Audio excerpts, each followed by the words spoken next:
What is up, everybody? I'm Jimmy Cream Cheese Conrad, and this is In Soccer We Trust. That's not true. This is Prawn Dad, and this is Prawn Dad. But In Soccer We Trust is a good podcast / video podcast. You should check it out. Today, I'm doing another Holy FAWN song off of Dimensional Bleed. This is actually the self-titled track, I believe. Let me just double check here. Yes, this is the title track. So, excited to check it out. Last one was really good. New album just came out last week, so you guys should go check it out. I think first week numbers are really important. So, if you get the opportunity, go stream it, go buy it, go give them some money. They're bigger than I am. And I have made $0 from this. So they're making slightly more than $0, but truthfully, they're probably losing money on this stuff. So go support them, right? When you're a kid, you think being a rock star is all glamour and all money and fame and women or men, whatever your preference is, non-binary folks, whatever. Then you understand what it's like. It's like touring as a band that's starting to break into the mainstream or trying to break into the culture, right? It's hard. It's sleeping in vans and begging for gas money to get to the next show a lot of the time. So if you can, go support them, go help them out. I know a lot of times I do this at the end, but I want to do it up front on this one. I just felt like I should. Before I get into it, two things. I am not the needle drop. I am not a professional reviewer. I am not a professional vocal coach. I am not an audio expert. I know some things about music. I played music. I've been in choirs, and I know, I can read music and all that stuff. So I know a little bit, but I am not an expert. So please don't expect me to give you expert knowledge. Part 2 is don't be a dick. This genre, this style of music may not be for you. I may not be for you. I'm not for everybody. Just ask my exes. But I try to be respectful and thoughtful when I do these reviews. And I would just request that you be respectful or thoughtful possibly when you respond. Like I said, you can disagree with me, but let's just try to keep it friendly, all right? With that out of the way, let's get right into it. This is Dimensional Bleed by Holy FAWN. Got my coffee. And then I would move through the wall and be a little more solid. And then I would watch my body do the same thing. And then I would move through the wall and be a little more solid. And then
Another really good one. I like this one a lot. I'm going to collect my thoughts for a second. I'm trying to think of who they remind me of. And I get a little bit of like old Defeater vibes a little bit. But I was thinking about this while I was listening. I really I don't professional would edit that out. But I want you to see my thought process. Um, I like what they do with the vocals, right? Because they're way back in the mix, and on one hand, I'm a vocal oriented guy. I really like to hear good vocals. I like to be able to, pick up the lyrics and whatnot. But when you're doing it for effect, it can be really, really effective, right? And what I would compare it to is I would compare it to a movie I've never seen. I've never seen Jaws, but I know the filmmaking technique, and I know that in Jaws, you really don't see Jaws, the shark, very often, as little as possible. Now, the reason they did that for Jaws specifically was because the shark looked like trash, didn't really work, and they were afraid it was going to look terrible on screen. So they shot it as little as possible and tried to obscure it. What happened is it turned out to make the movie a whole lot scarier, because when you can't actually see the thing that's coming to get you, it's a lot scarier than when you know what it looks like, right? Because you can kind of prepare yourself for that. Once you know what the monster is, you're like, oh, it's the monster, right? It's scary. It's not nice to look at, but I can place it now. I know what I'm looking for. When you have the vocals back in the mix like that, it makes it sound more sinister, right? Like you have to listen more closely, and it kind of makes it feel like you are, I don't know, it feels like you're listening to something you're not supposed to be hearing, right? Like you're listening through a door or something, because the music's coming through fine. The music, and if you were listening through a door or down a hall, you would be able to hear the instrumentation, because that sound carries really well. Vocals don't carry quite as well. So, you wouldn't be able to pick those up quite as much. And that's what it reminds me of. It just reminds me of, like, imagine, if you will, that you're in, like, a dark building, right? And you hear this coming from another room. And the vocals are just loud enough for you to kind of make them out, but not really understand what's being said. You can just kind of hear it. It's very spooky, right? It's a very it creates tension in your body because you have to focus. You have to listen harder. I really like that. I think it's a very good effect. Now, I just rambled for like 2 minutes on why I like that and what I think about it. It's entirely possible that they do it for a multitude of other reasons. I know it's stylistic because if you took it to a producer and were like, "Hey, mix this for us," he would ask, do you want the vocals to be prominent, or do you want them to be, equalized with the rest of the instruments?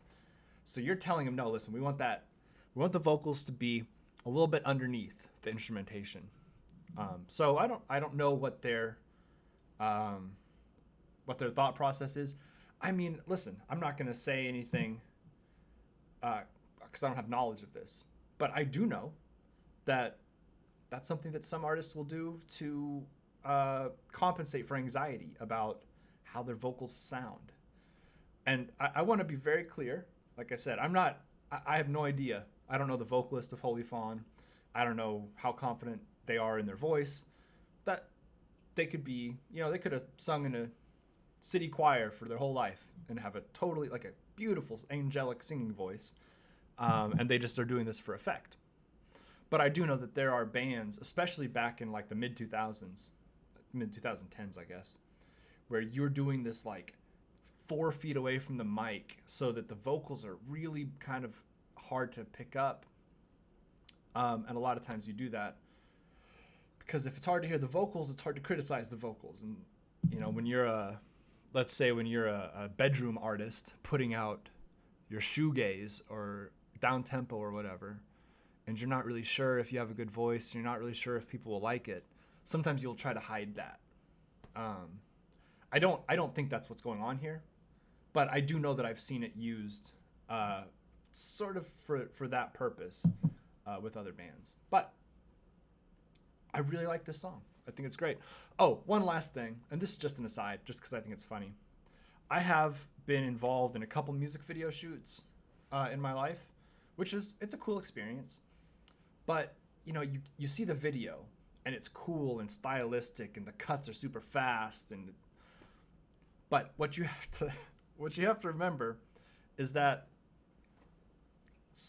on a sunny day somewhere where they were shooting this, you have a guy or a girl, I don't know, or them, a non-binary person, don't know who's wearing the mask, but whoever is wearing that gas mask, they're just like standing in a field with the camera on them, going like this.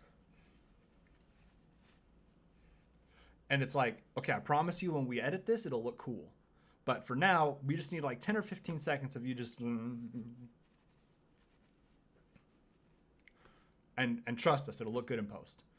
And like, it does. It does look good. It looks cool. It looks spooky, right?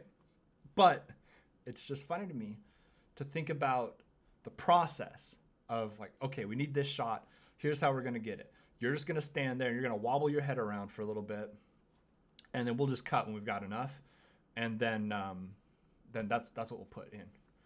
And so you're just standing there like that. I shot a music video where I was pretending to dance. And like it was like a party scene. And I'm just, you're just standing there. And then they say, go. And everybody jumps up and down and dances around and they turn on the music. And then they say, cut. And everybody stops. And you're just like, so they're going to cut that into like 4 or 5 different shots with different angles. And there's going to be different pieces in the video. And it's going to look really cool. But when you're doing it, I don't know, maybe it's because I'm not a good actor. Maybe I am a great actor and I just don't know it. But I felt really stupid.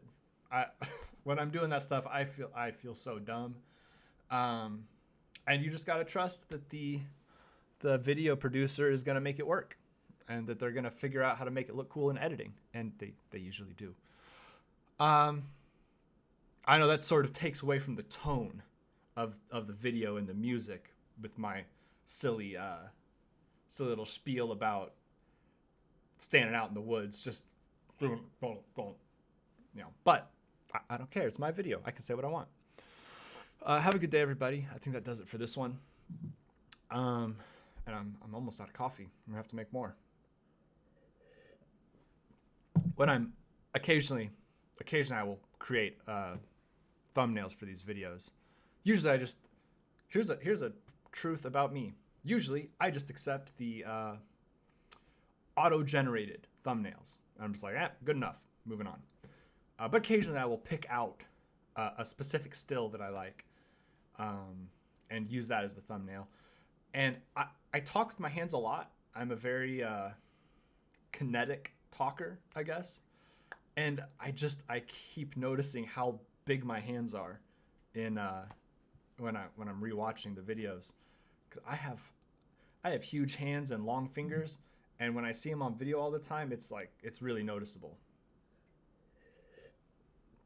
So I hope it doesn't freak anybody out with my spider fingers. Have a good day, everybody. I hope you enjoyed this. Give me a like and a comment if you would, and a subscription, do all that stuff to help me grow.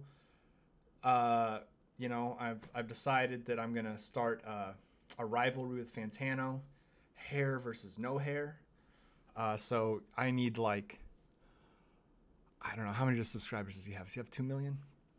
I need 1.5 million subscribers at least before that becomes viable, before he's going to, listen to my call outs and we can go do squats together. So just, get on that. I only need I only need 1,498,000 more subscribers. So, I mean, we can get that done, get on it, chop. Have a good day, everybody. Go subscribe to Holy FAWN. Go like their shit. Go give them money if you can. If you can't, listen to their music, support them however you can. Streams and stuff matter. That stuff is important these days. So if you can give them a little bit of time, please do so. Stay safe out there, everybody. Drink more water, and don't talk to cops.